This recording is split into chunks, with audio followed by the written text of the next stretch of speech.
Families from 1,400 homes forced to flee. Tonight, a hazard in the air.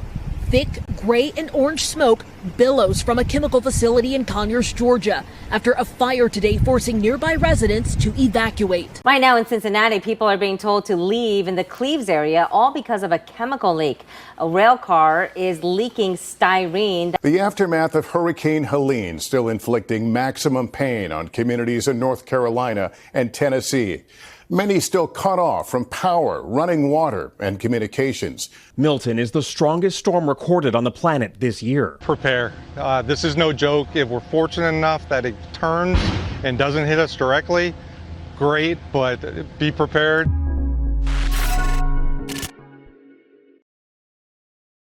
If you're new to this channel, my name is Chris, and on this channel we discuss emergency preparedness, aka prepping. Lately, we've seen some pretty serious man-made and natural disasters, and I'm recording this video on October 8th of 2024, and Hurricane Milton is currently in the Gulf of Mexico, heading directly toward Florida, and as the last time I checked, it is still rated at a Category 5 hurricane.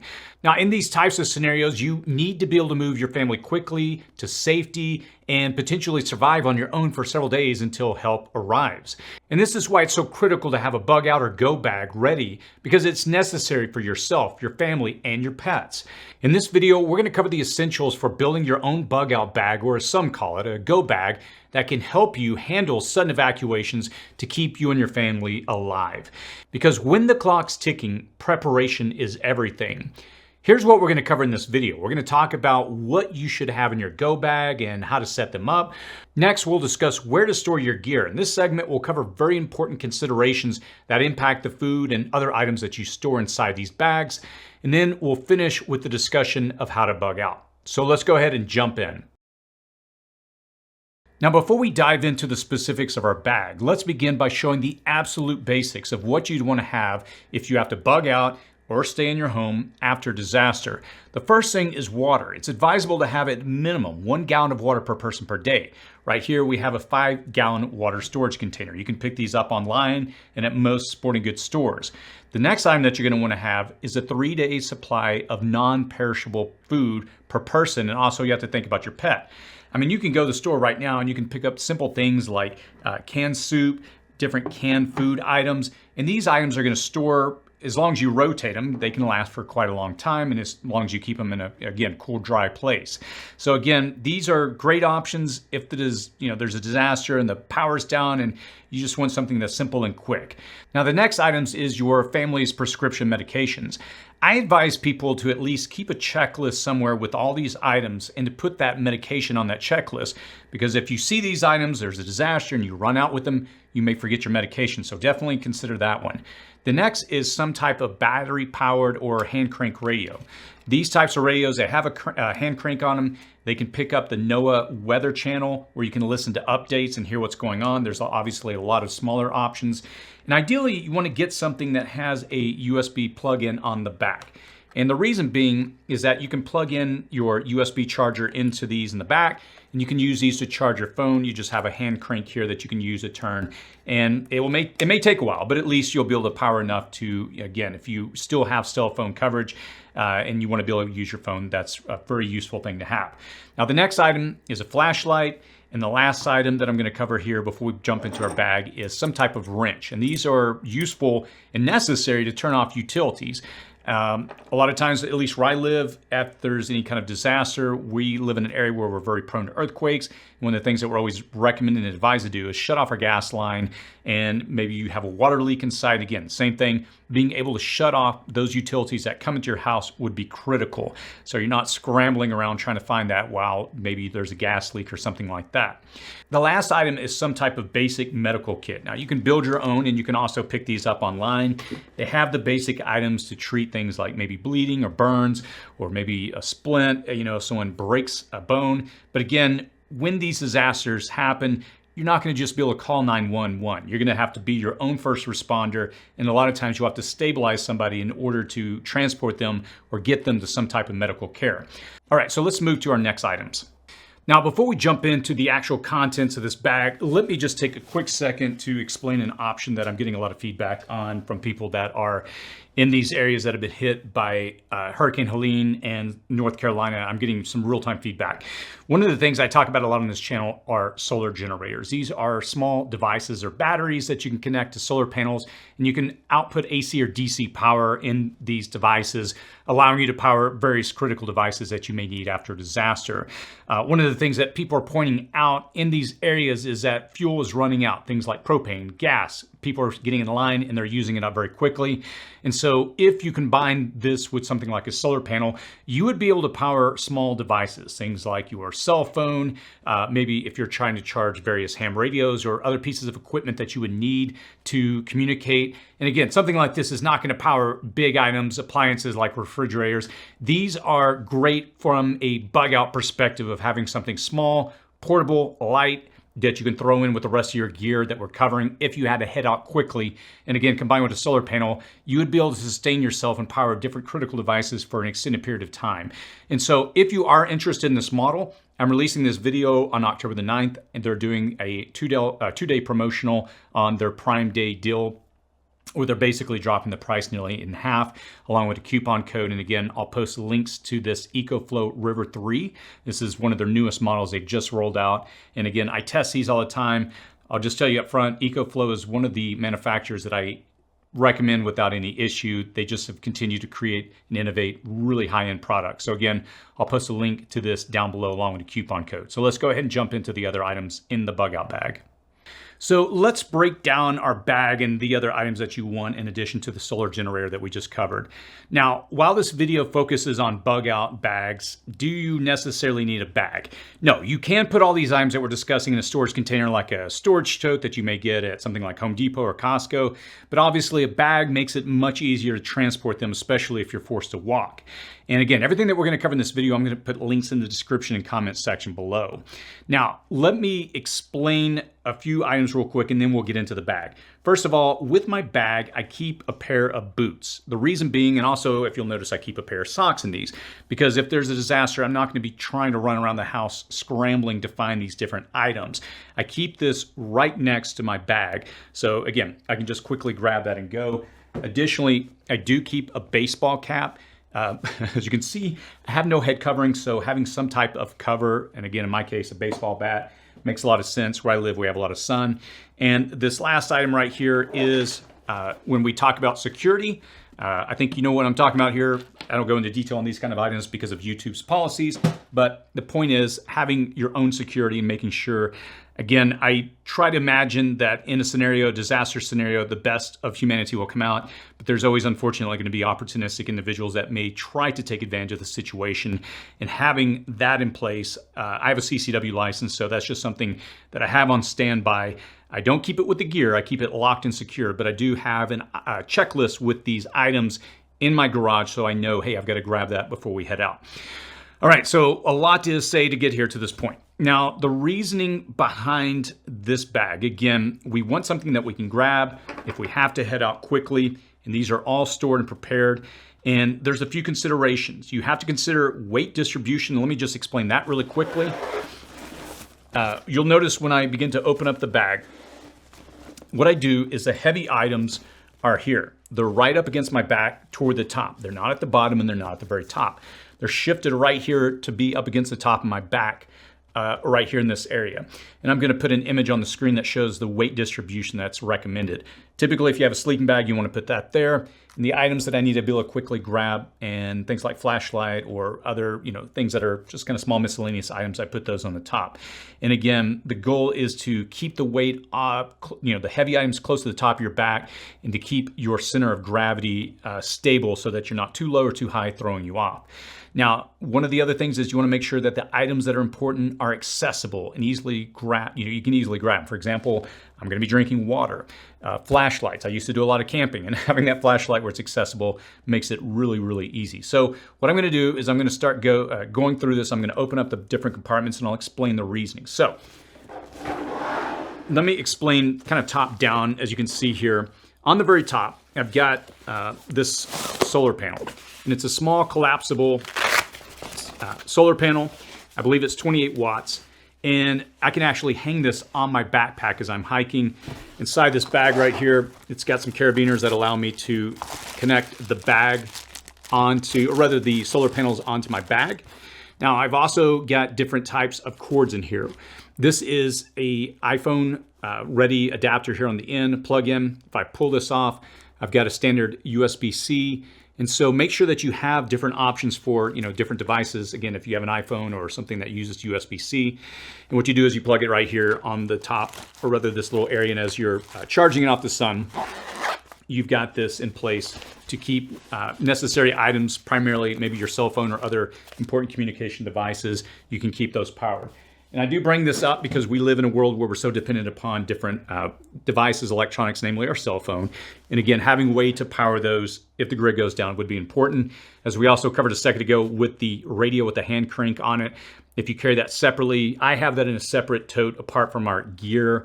And again, that's the point of that, apart from being a flashlight, is I can now hand crank and use that to power the electronics. Okay, so let's go ahead and open the top pouch here, and I'm gonna start going through these items that are here, and let me explain why I have these items here. Now the first is a small multi-tool. This is just a basic Leatherman. I've had this one for a little over 20 years now, and I've just loved this. I've traveled with this a lot. The next is a Mylar blanket, and again, this is not something that's really gonna keep you warm, but it's better than nothing. The next, and again, I have this at the top for a very specific reason. This is a tourniquet. And again, I keep this where I can readily grab it if someone has any type of laceration and there's a bleed out.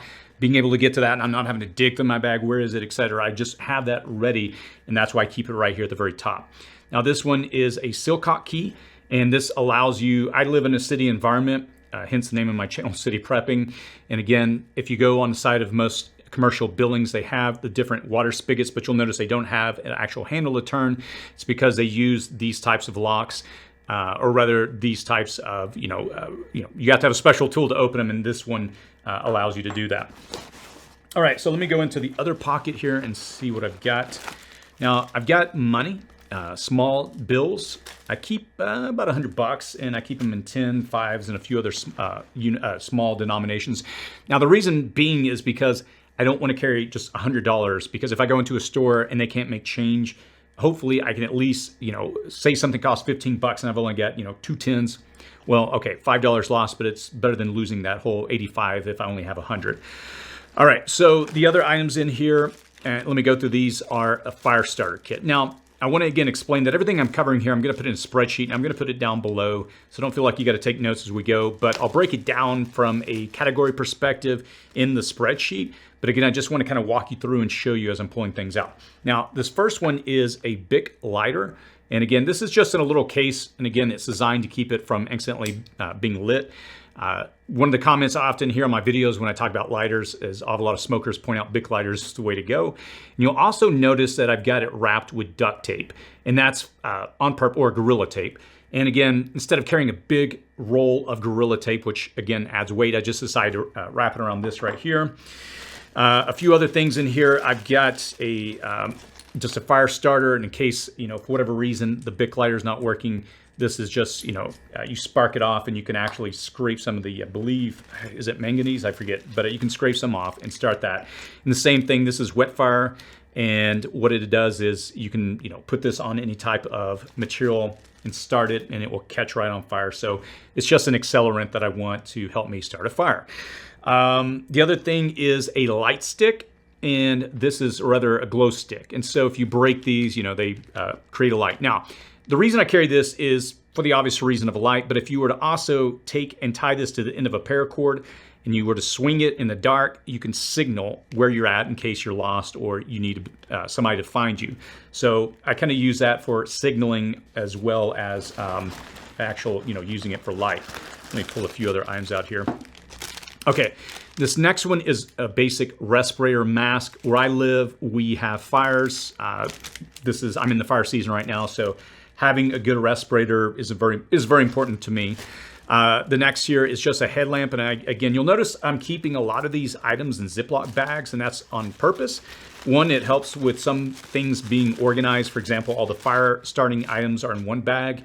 and items that I want to keep dry in case this bag gets wet. I also keep those in Ziploc bags. And again, this is a basic headlamp. This is USB chargeable. So a second ago, I showed the solar panel, and I also showed you the hand crank radio. I can plug that in and charge these. I just used to carry a lot of batteries for different items in my bug out bags, and every time I would come in to check the bag, the batteries would usually be corroded and they would start damaging things. So I decided to flip over to the things that can be rechargeable, and that's just worked for me. All right, so what I'll do now is go into the main compartment. I think I've covered let me show you real quick. Now on the side here, you'll also notice I've got the water bottle. Now, one of the important things to point out is you have to factor in your environment when you build these bags. For example, if you live in an area that's got cold weather, that's extreme, then you're probably going to rely more on cold weather gear, things like heavy, or nice, sleeping bags that are designed to go into low temperatures, certain type of clothing. I don't live in that type of environment. I'm more of a very hot in the summer, coldish in the winter, but this bag at least would allow me to survive in a winter situation. I may be uncomfortable. I could add on more if I got a bigger bag. But I decided for my bag, because where I live, it's very dry, I decided to emphasize water storage. Hence, you'll notice I've got this, and then I have a Camelback inside, which, as you can see on the side here, I've got this, right here where I can pull the water out and drink from the Camelback. And I also have another what's called a platypus, and I'll show you in a second. It's another water storage item inside. And I did this because for me, I live in an area, again, where it's so dry that if I actually do go any distance and I find water, I'm gonna load up as much as I can. And so I lean more toward needing to carry more water, which is heavy, but I can't go far, obviously, if we don't have water sources. And when I can find them, I would fill up on them. So let me show you the side pockets on this one right here. Sorry, I'm trying to rotate all this where I can get it on the screen. Okay. All right, so as you notice here, I'm going to open up the side, and let's look at a few of the items here. The first one is a simple rain poncho, and nothing really special about it. Again, where I live, it's pretty dry, so just don't deal with rain a lot. It does happen, but something like that is good enough. Now, I've also got a trash bag. And some people recommend going with more of a contractor grade, something that's much thicker. This is not overly heavy, but again, it can serve a lot of purposes, whether I have to make an alternative rain poncho, if my other one goes down, or just whatever, having that would be is a great option. The next for me, and again, this is my own particular situation, is a knee brace. And I have an old knee injury on my left knee. I have a torn meniscus, so these come in handy to make sure, especially if I'm covering long distance. The next is a pair of leather gloves. And again, we often take for granted our hands that, hey, how many of us have desk jobs and maybe our hands are not that callous, and if we're out and about and we're having to deal in a hostile situation or just a rough environment in general, that could be extremely useful. The other thing is a basic fixed blade knife. Let me rotate this so I can talk for a second about this. Again, a fixed blade knife comes in handy from the perspective of, all the different uses, whether you're having to, for example, process firewood to make a fire. And on that note, you will notice, I do want to point out, this is a full tang handle. Some of them you'll see online, they're what's called a rat tail. It's a very thin piece of metal that goes through here, and it's mostly plastic. This is full metal. If you look down the spine, you'll see this is a full thick piece of metal, and the same here. And I've just always avoided the rat tail configurations because, again, I just don't want to be working with this and it breaks for any reason. And again, that's my preference. Also, this does have a nice thick spine on the top, as I just pointed out a second ago. And this is great if you have to baton and process firewood, where you put this on a piece of wood and take another piece of wood and split it down. I just want that thick enough. I've tried different knives over the years. This is the, I'm sorry if I'm mispronouncing, ESCE-4. It's, I don't know, for me, I just love the size and the abilities. It feels like it just strikes a right balance of not too big, not too heavy, but practical. I've had larger K-bar knives and stuff, and they just add a lot of weight. And yeah, I like that size. So that is all for this pocket. Now, let me look over here really quickly and show you. In this pocket, I'm gonna rotate this over. I need to get a bigger desk. All right, so here I've got a pair of socks. And you remember a second ago, I showed you that I keep one pair of socks in my boots, and I keep a dry pair here in the side, again, in a Ziploc bag, because if this gets wet, I don't want wet socks. The next item here on the side is a basic, just jacket. This is a simple, I've had this one for years. It's goose down, and while it's very thin, it surprisingly can keep you pretty warm in low temperatures. And I just like the size, the form factor of just being small, but yet I can break it down and easily carry it. Okay, I'm gonna flip over and we're gonna start going to the main compartment here. And let's go ahead and open up this. All right, so here we are. On the top here, we've got this pocket on this flap. Now, I do like this bag because when I open it up, I can see everything at once. A lot of bags are either top down and you have to kind of dig around or rustle to find, through it to find stuff. I just like that I can open this up and quickly see everything in one go here. All right, now you'll notice at the top, again, as we talked about earlier, I want to put things at the top where I can, quickly find them. If there's a disaster and I grab this bag and I grab the gear next to it and I head out, I've kept the clothes at the very top up here, because if I just right now I'm just opening this wide open, but if I was outside, I may not want to do that because I don't want stuff spilling everywhere. So I keep the clothes here. Now on the very top, I've got a fleece jacket. Again, we're in October. Believe it or not, where I live right now, we've had 100 degrees in this past week every day. So it doesn't feel like winter's around the corner, but I do want to keep this fleece jacket because where I live, the nighttime still can get cold. I've got a pair of underwear here, and I've got a pair of, the undergarments, basically the liners. It's a nylon material to keep you warm, and this is both for the top and the bottom. So as you can see, I've got multiple layers. I've got this, these right here. I've got the goose down, and then I've got the fleece jacket. So it's not super thick, but again, going into the wintertime, I want to be able to layer versus one large jacket. So this is undergarments. The next one is pants and a t-shirt. I might change that out soon to a long sleeve shirt, but again, I kind of wanted something that could fit both for summer and winter. These pants, I can take the legs, the bottom legs off. I can unzip those kind of convertible pants. All right. So imagine a scenario. I've got to run out the door. I've got all my clothes here. I don't know, middle of the night, who knows? I've got my clothes and I can grab this and it's fully capable and ready to prepare me, even though I may, again, wake up in the middle of the night and have to grab this and I don't have, all my clothes on at that time. Again, the purpose is just to have everything ready. And I know I've kind of stuffed a lot in here at the top, but let's say I do head out. Now I pull those out. I am dressed and now I've got a lot of open space, so to speak, in here. And this is important because as we fill up these water containers inside, this area is going to expand. I just won't have as much space as I do now, but I've, again, just removed some things out. On that note with water storage, I don't keep these bladders full with water, obviously, because they'll go bad over time. So as we talked about earlier, the 5-gallon water containers, I keep those on the side readily available and I can fill these up if we have to head out.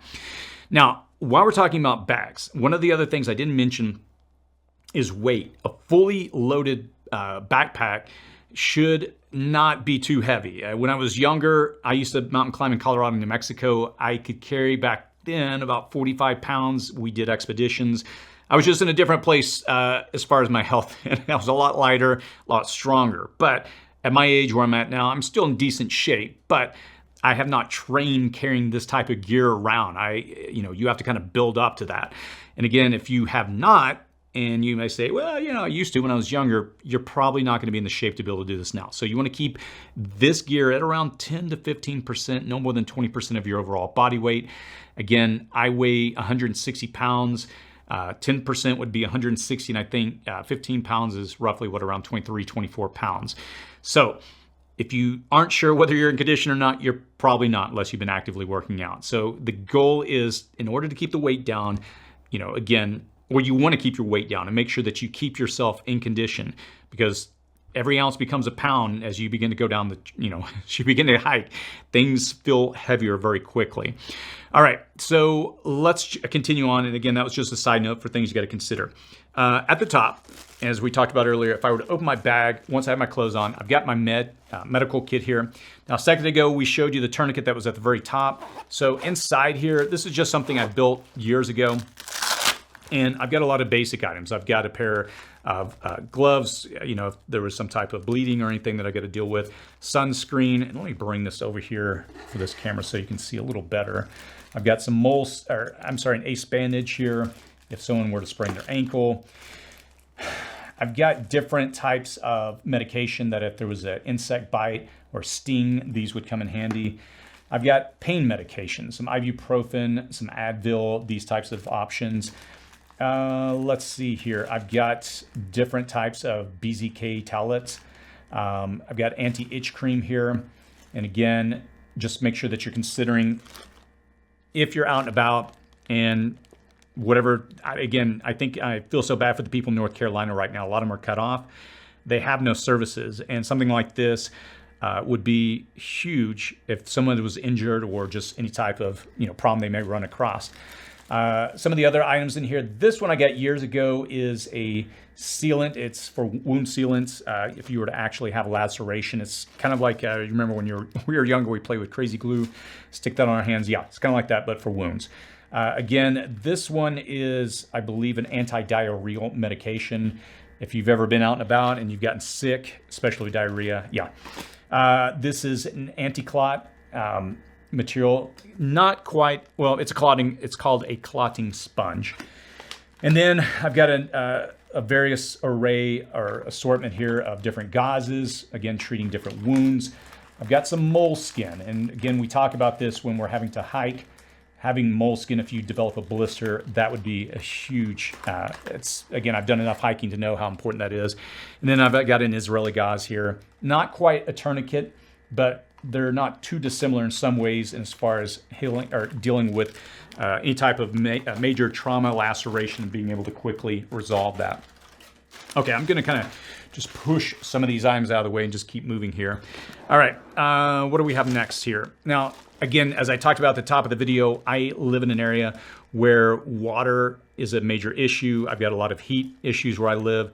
So I've got some rehydrating tablets. I've got what's called water multipliers. I don't know if that's more of a marketing gimmick, but it's basically salt and sugar.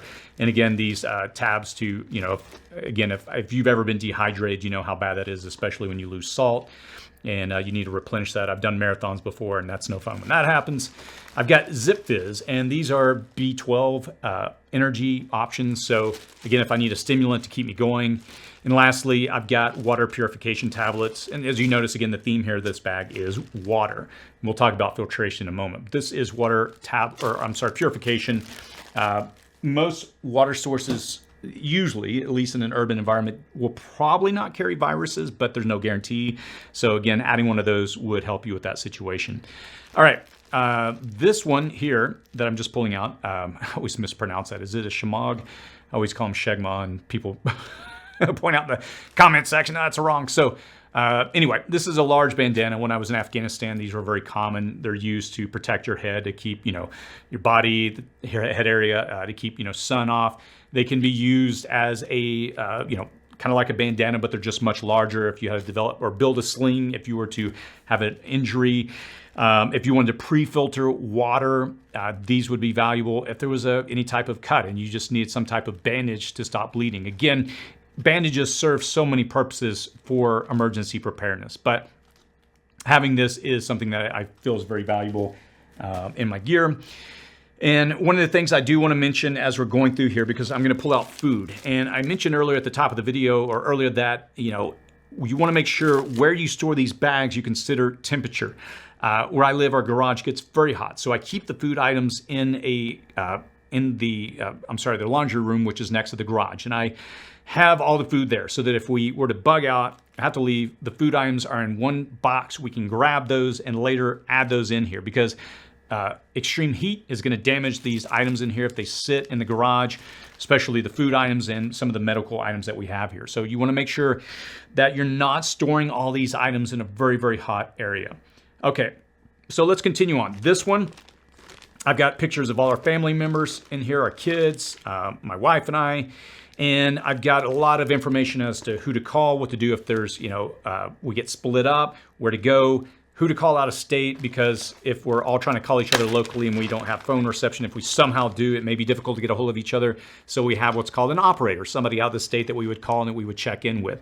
Now I'm pulling this right out of here. This is a biometric USB thumb drive.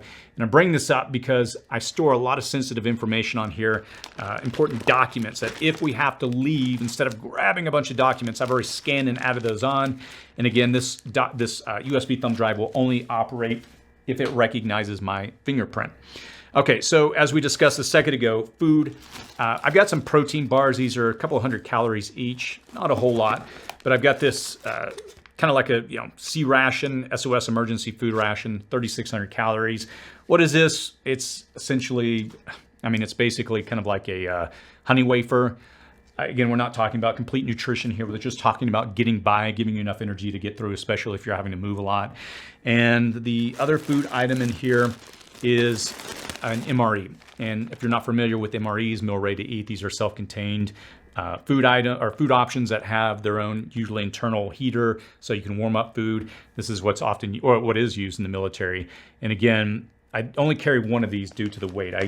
The other ones, this is 3,600 calories, which again, not a complete nutrition option, but I kind of mix it up a little. When you're going to be hiking or moving, you're definitely going to be burning a lot of calories. And so 2,200 is a baseline for most male adults in America. At least that's kind of the recommended calorie intake per day, but that's not a lot of movement. When you're moving, you're going to be pushing closer to 3,000 or 4,000 calories, depending on how much movement you are doing. So is this going to be enough, the food that I have in here? No. But is it better than going hungry for 3 days? Yeah. Will I survive without food for 3 days? Yeah. But again, the goal here is not to, make it minimal, but at least to give us enough to make it. Now, as far as water goes, this is a Sawyer Mini, and the beauty of these is that they're designed to process at least 100,000 gallons of water. Now, that is that's assuming that you're, pre-filtering the water, that you're taking the main contaminants out, dirt, silt, those kind of things. And this is really, again, designed to remove the things you don't want in the bacteria and other items, so it's safe to drink. The next is what I kind of consider my comms slash, a few other things. Let's take a look here. Now, what I'll point out, and again, you'll notice I use Ziploc bags for everything. I've got a map, and this is my local area. Don't just get a state map or some kind of, because you're not going to be hiking across your state probably. You're just going to probably be in your local area. So if you get on your local AAA, you can usually get a map for your own city. This is a basic pen, and I've got a notepad here, a Write in the Rain notepad. The next one is a whistle. If you get split up and you just need to be able to alert people, this is an option. Now this one is definitely an expensive item, but I keep it in our bag. This is the Mini Garmin, InReach Mini Garmin. This is, it can be connected to satellite, and you can send text messages over satellite. It does require a subscription service, but I keep that on standby. Got a ham radio, and I do have my license, but again, having that option to be able to communicate, especially if you can bounce off a tower. Now, in an emergency situation, by law, you're not required to have a license. But again, my advice to people is get the license, begin to learn how to use it. So if there is a disaster, you know how to use it. Remember, practice. And as I showed a second ago, map. This is a basic compass. And let's see. I'm going to go through a few of these other ones really quick. This is my toiletries bag. I've got basic things like toothbrush, toothpaste, chapstick. I've got some different sanitizers. I've got toilet paper. Don't forget your toilet paper, and floss. Gosh, if I don't floss every night, it drives me nuts. So anyway, that's what I have in the toiletry. Now, you will notice in here that I don't have a sleeping bag. Again, as I mentioned earlier, I don't live in an area where it gets extremely cold. If I did, I would definitely add one. But for me, I've just got this bivy. These are designed to keep you alive. You're not going to necessarily be comfortable, but enough to, reflect the heat back and, at least keep you going, keep you alive. So obviously, depending on the temperature, how low it goes, these will work to a certain point. But again, for my area, it's good enough. The next one is paracord. This one is 550, and I've got 50 feet worth here. And again, these can come in handy for a lot of different things. As we went through a second ago, I showed you my SOS ration. I showed you the protein bars. I showed you the MREs. And this one is what's called Millennium bars. They're kind of like the SOS ration bar that I just showed you, except smaller form. Each one of these bars is 400 calories. So I've got enough calories here to get me through 3 days. Yeah, it's enough where I'm not going to be probably too hungry. But again, these are not complete meals or anything like that. And well, not last, but next to last is a rain fly. Now, you don't have to get necessarily a big rain fly like this. You can get a simple tarp at, Walmart and use that with paracord to set up a shelter. But remember, when we talk about rules of threes, when you consider survivalism, there's 3 minutes without air, that you'll need to survive. There's 3 hours, or rather 3 hours without shelter. This is where shelter, 3 days without water, and then 3 weeks without food. Now, those are all general rules of thumb, and there's obviously exceptions. But when you consider that, that's kind of the hierarchy. Again, we have to think about shelter, we have to think about water and food, and that's why we have what we have here. Now, lastly, I do want to point out, as I mentioned earlier, I have a water bladder in here. This is called a platypus.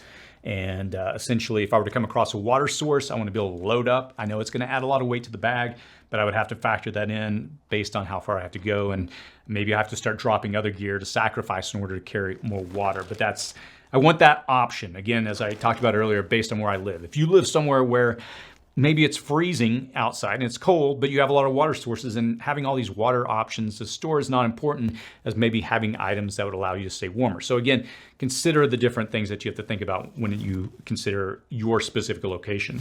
And lastly, I've got a Camelback in here, and again, I can put water in there. So that is my bag, and let's go ahead and jump into discussing storage considerations.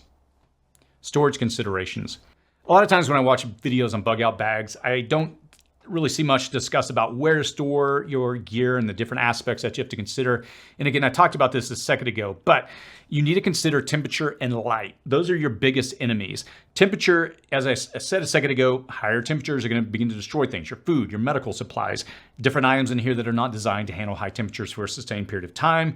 Maybe you live in an area where it's cold. You got a better option there. But again, I live in an area where it gets very hot, so I have to pull the food and medical supplies out. I would add those back in, but I have those right around the corner from where I store the bag. So I have an item, or rather a checklist with my gear to know, okay, make sure you grab X, Y, and Z. But think through what you put in here and where you store it. And again, we want to keep these away from a lot of light. Light, when it hits certain types of gear, it can break them down, especially strong sunlight. So we want to keep our items in a place that's temperature stable and not exposed to a lot of light. But if you, again, like I do, if you are having to put it in an area where it's not ideal, just take out the temperature sensitive items and store it somewhere nearby, and make sure that you put some type of notification to grab that before you head out. One of the other things is, as I mentioned a second ago, I do have tags on, I didn't mention this, I do have tags on all the important gear that needs to go. I've got red tags, and I have all of these staged together, the bug out bags. I've got other items next to it that have yellow tabs, which are nice to have, but not important and are not critical. And then we have items with green tags on them. Those are, it would be good to have them, but they're not going to really, they don't matter as much as the items with yellow tags or these red. But red indicates those are the most important. How to bug out. When we bug out, the key is to have a plan. And if you don't, you're going to end up stuck with everyone else trying to figure out the same thing, and you effectively become a refugee. People ask me all the time, how do I reduce my stress for these type of potential events? The answer is pretty simple. You need to have a plan in place. When you know what to do, it alleviates the fear and anxiety that comes up in these types of events. So at the end of this video, I'm going to end with this. I recommend you check out our other video, How to Bug Out. And I'm going to put 2 links here on the side of the screen. And again, that video is called How to Bug Out. And that video goes into a lot of detail where we provide helpful resources to help you understand what you need to do to prepare if you have to bug out. And also, I'm going to put a link to our bug out playlist again on the side of the screen. And it has a lot more information, very similar to what we covered here, but in a lot more detail. And again, there's going to be a lot of great resources there. Remember that being able to head out quickly can mean the difference between life and death. And this is your responsibility, and I would encourage you to take it very seriously. Again, I'll post links to everything that we covered in this video in the description and comments section below. And if you have any questions or feedback, feel free to post those in the comments section below. As always, stay safe out there.